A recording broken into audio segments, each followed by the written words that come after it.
Chag Sameach, everybody. I'd like to share with you some exciting news about the Zohar Project. But first, I'd like to remind all of us how the Zohar Project began. The Zohar Project began thousands of years ago. Most of us know that during the times that the Romans ruled Israel, they did not allow the study, dissemination of this wisdom.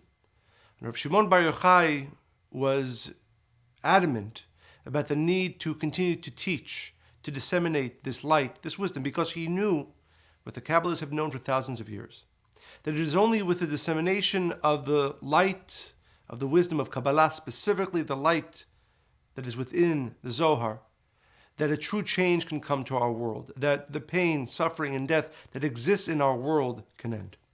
So Rav Shimon Bar Yochai, although he knew that his life could be at stake for continuing to teach, for continuing to disseminate this light and this wisdom, does so.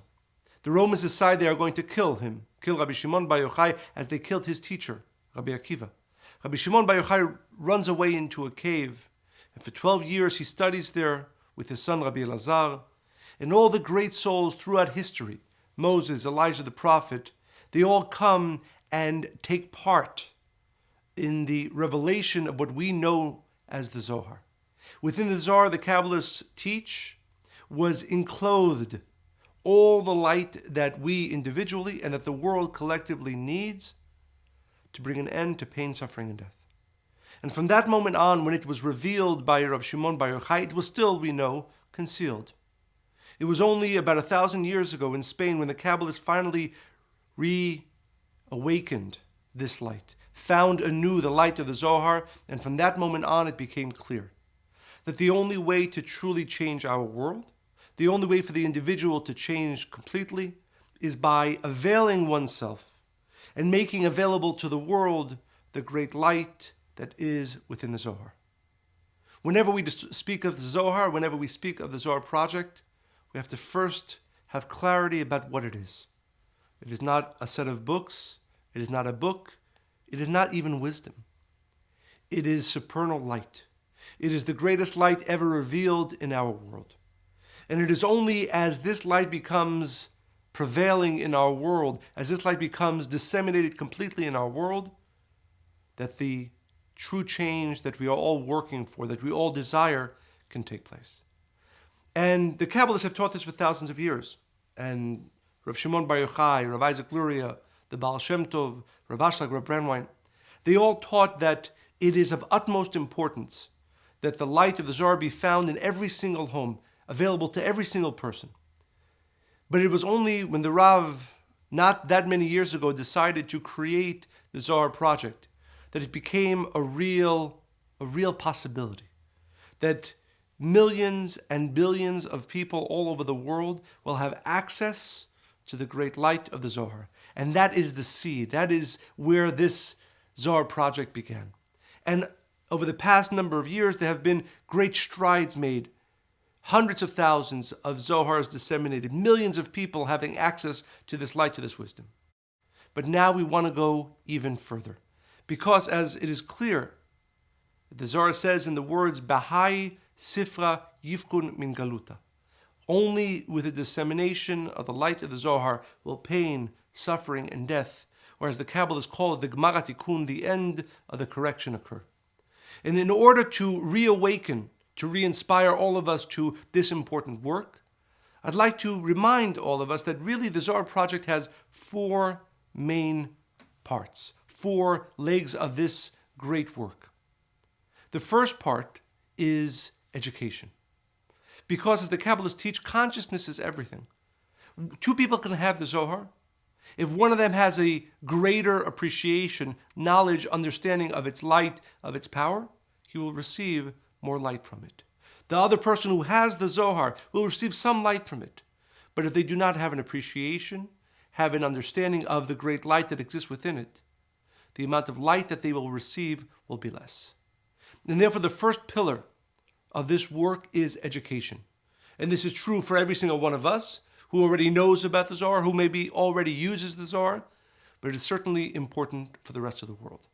So as we think of the Zohar Project, we think about it first as how can we awaken, educate, inspire, teach enough people, millions, billions of people all over the world concerning the great light that is found inside the Zohar.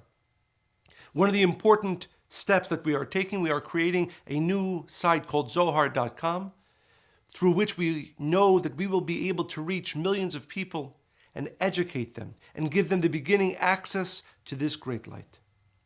The second pillar of the Zohar Project is dissemination. As the Kabbalists have said for thousands of years, as the Rav said at the inception of this project, get a Zohar to every single person, to every single place in this world. And that is what we have been doing, and now we are pushing to do it in a much greater way. The Rav always said, and those of you who had the merit to be around the Rav, whenever there was a place that has either difficulty or darkness, send the Zohars there. And the Rav, for years upon years, would send thousands of Zohars to places that either had a potential for darkness or were beginning to manifest. And the miracles happened one after the other. So the dissemination of the Zohar is very important, both to places and, of course, to people. As we disseminate the Zohar, we make sure to find, whether it's world leaders or people who are in important positions, to have the light and support of the Zohar. We give them the Zohar to support them, and through them to support our world. But the other aspect of dissemination, which was certainly where the Zohar Project began, and even before the Zohar Project, to get it to people. Every single one of us knows our family, our friends, those around us. One of the greatest gifts, if not the greatest gift that you can give them, is the Zohar. But it's important as we think about dissemination to realize that, as we said earlier, education is important, because the more an individual appreciates and knows about the Zohar, the more light he will receive from it. It is also true that the more an individual pays for the Zohar, the more he will receive the light from it. One of the most basic teachings of Kabbalah is bread of shame. You can give your friend a Zohar, and he'll get some light from it. But if he actually does something to earn it, if he pays for it, if he donates towards the Zohar Project to receive it, he receives more light from it. So it's important as we think of disseminating, and whether we're disseminating just amongst our friends, those around us, or we're disseminating further into the world, we have to be clear that for the individual receiving the Zohar to be able to access and draw into their lives the protection, the light, the blessings that the Zohar has, they have to have a deeper understanding of its light, and they have to have done something to earn its light. And as we talk about dissemination again, we are continuing to send the Zohar to the dangerous, potentially difficult places in our world. But it's also important that each one of us, in whatever situation we are, make it a point every week, find one more person to whom you can give the great gift of the light of the Zohar. But try to make sure that it is without bread of shame. And that's the second pillar of the Zohar Project, dissemination. The third pillar, which is so important, of course, but it's important to remind ourselves of what we know: connection, study. If a person truly understands the great light that is within the Zohar, we know that it is not enough simply to have it sitting on our bookcase. We want to reveal more of that light. So if you understand what the Zohar is, then you certainly make it a priority daily. And I have to say that it sometimes surprises me as I speak to students, and especially students who have been around for some time, and I ask them, how much Zohar do you read, study, scan daily? And sometimes they tell me that they don't. And it's crazy is the only word that comes to mind. If you know anything about the Zohar, if you know anything about Kabbalah, you know that really it is almost impossible for the individual to truly receive the light and blessings in any given day without connecting, studying, scanning the Zohar. And therefore, the third very important pillar of the Zohar Project is study, connection. One of the exciting parts of the project is we are beginning a 24-hour-a-day, 7-day-a-week scanning, so that there will not be a second in our world when Zohar is not being scanned, when Zohar is not being studied. But it's important, again, for all of us, regardless of how much time we have in our day, how involved we are in the Zohar Project, even for ourselves individually, to remind ourselves, if I want to receive the endless light and blessings and protection that is within the Zohar. It's not enough to have it on me. It's not enough to have it sitting in my home or in my car. Connect it, study it, and inspire others, awaken others to make their connections as well. And the fourth pillar of the Zohar Project is support. Supporting the Zohar Project, volunteering, giving time, giving money. Of course, as we disseminate the Zohars, we have to print the Zohars. More and more Zohars are printed, more and more Zohars are shipped, more and more Zohars are disseminated. There are very few ways of giving and support that can bring greater blessings into an individual's lives, into our lives, than supporting the work of the dissemination of the Zohar. And I'd like to share two stories, one from Rav Ashlag. Many of you know that Rav Ashlag was very, very poor. He would literally not even have money to buy paper upon which to write his translation and commentary on the Zohar. He would use scraps of papers that he found, and he would use both sides. And he would raise money. There's a very sad commentary. Rav Ashlag writes that at a certain point, he realized that he is not going to have enough money to publish all of his writings, all of his revelations that he wanted to write on the Zohar. So he said, from now on, I will limit my revelations. And as you'll find, therefore, in the first few volumes of the Zohar, Rav Ashlag's commentary is much longer, and it gets shorter and shorter in the later portions. He just didn't have the support to reveal that great light, to reveal those great secrets. And one can only imagine how much easier our world would be, how much easier our lives would be if that light would have been able to be revealed. And there's a story that once Rav Ashlag met a supporter at that time of the printing of the Zohar. And the man turns to Rav Ashlag and he says to him, I want a blessing. Rav Ashlag turns to the student, to the person, he says, I promise you that if you support the printing of the Zohar, I will give to you from my share in the supernal world.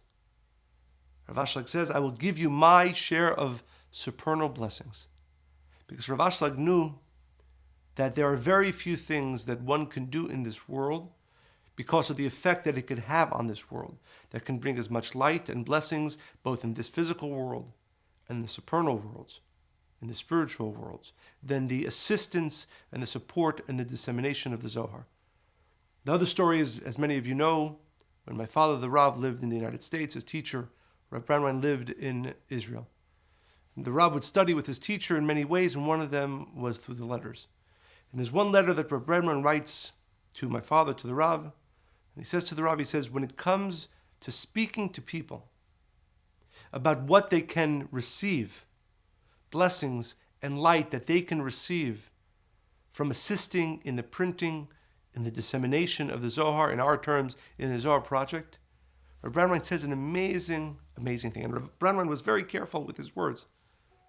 He says to my father, to the Rav, you can tell the individual who you are asking to support the dissemination, the printing of the Zohar, any blessing that they desire, you can promise them.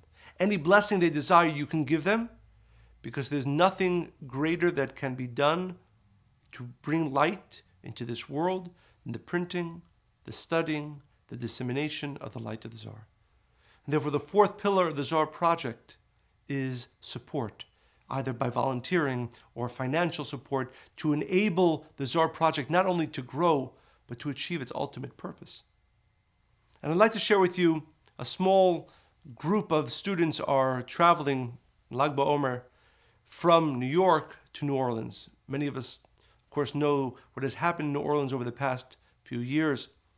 And they took upon themselves, these volunteers from the Zohar Project in New York, to travel there, to educate people about the light in the Zohar, to disseminate the Zohar, to assist in both physical assistance to those who have been affected by the hurricane, and also to fundraise for the Zohar Project. They, and again, I know there are literally hundreds of, if not thousands of volunteers all over the world who are doing this, but this one story of a group of students from New York personally inspired me, and I hope it inspires you. Inspires you in whatever way you can. In all of these four ways. either by educating yourself or others, by connecting yourself or others, by disseminating amongst your close group, or supporting the Zohar Project, and as we said, supporting the Zohar Project, and as what we said, the ultimate goal. Because there really is only one purpose for the Zohar Project. As the Kabbalists teach, B'hai Sifra Yifkon Min Galuta, it is through the dissemination, a critical mass. Now, we don't know if it's the next 100 or the next 1,000 or the next 100,000 or the next million. But there will be a point of critical mass of this light revealed and disseminated in this world. And when that happens, it is the Gemara Tikkun. It is the end of the correction. It is the time when pain, suffering, and death is removed from our world. I hope for myself, I hope for all of us, that especially on this most powerful of evenings, when this light is truly awakened and revealed so completely in our world, that we reawaken our appreciation for its light, and we reawaken our commitment to do everything we can for ourselves, for those around us, for our world, to get this light completely revealed. Chag Sameach.